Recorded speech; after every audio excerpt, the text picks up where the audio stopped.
My guess is you're calling yourself Mr. William Munny. Movies that changed the world.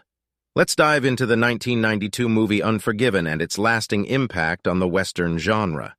Unforgiven, directed by Clint Eastwood and starring Clint Eastwood, Morgan Freeman, and Gene Hackman, is a pivotal film that redefined the Western genre. The movie explores themes of morality, violence, and the consequences of one's actions, subverting traditional Western tropes. At its core, Unforgiven challenges the romanticized portrayal of cowboys and gunfights. The film portrays a more realistic and gritty depiction of the Old West, showing the emotional and psychological toll that violence takes on its characters. This departure from glorified violence had a profound influence on subsequent Western films, encouraging a more nuanced exploration of character motivations and consequences. Clint Eastwood's portrayal of William Munny, a retired and remorseful gunman, highlighted the complexity of a character struggling with his violent past. This multidimensional approach to character development set a new standard for the genre, inspiring future Westerns to delve deeper into the psychological depths of their protagonists. Unforgiven also critiqued the moral ambiguity of vigilantism and questioned the notions of justice prevalent in traditional Western narratives. The film's examination of the blurred lines between heroes and villains prompted a shift in how Western stories were told, emphasizing shades of gray rather than simple black-and-white distinctions.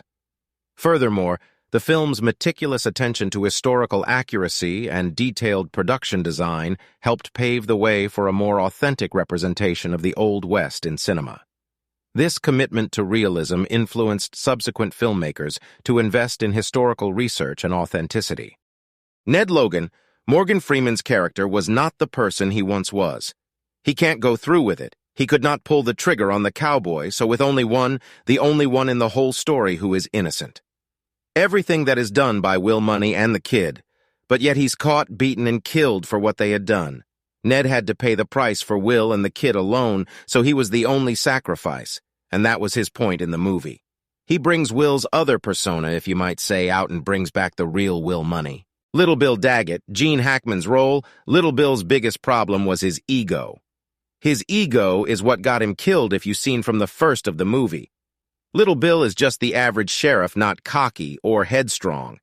But as the movie progresses and he gets the writer from English Bob, he becomes braggadocio and, like he says, I was building a house, when Will Munny shoots and kills him.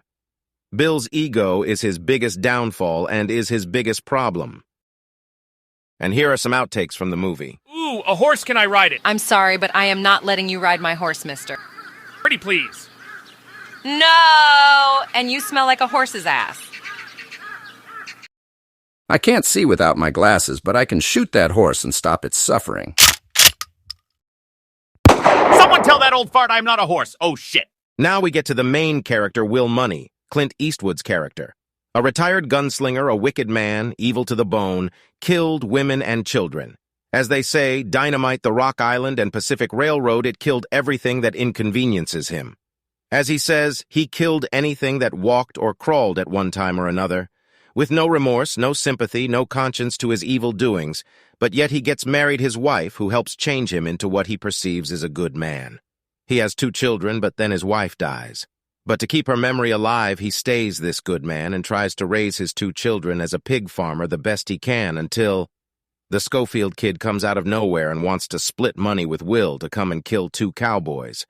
This bragging kid hasn't never even killed a soul, but he knows that Will can do it 'cause of what his uncle used to tell him about how wild Will was when he would drink, murder, and do all the wicked things that one does, and how wicked a man's heart truly is. Basically, Will was almost a devil himself when he was drunk. So during the movie, as you can tell, he helps kills one of the men. You can tell the kid had never killed nobody before because he was all shook up over it. Will, if you notice, his attitude never changes, 'cause that is the true Will Munny.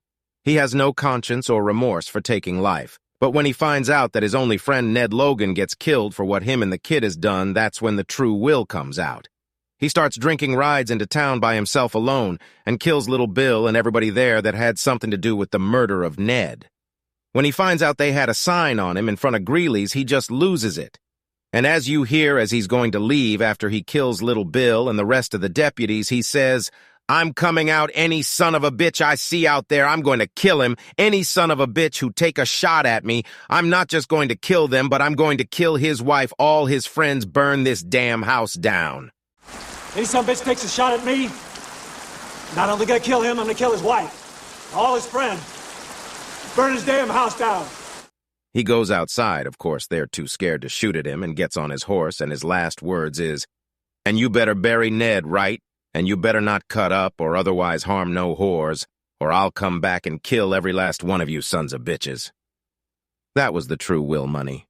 This Western Unforgiven is one of the movies that changed the world.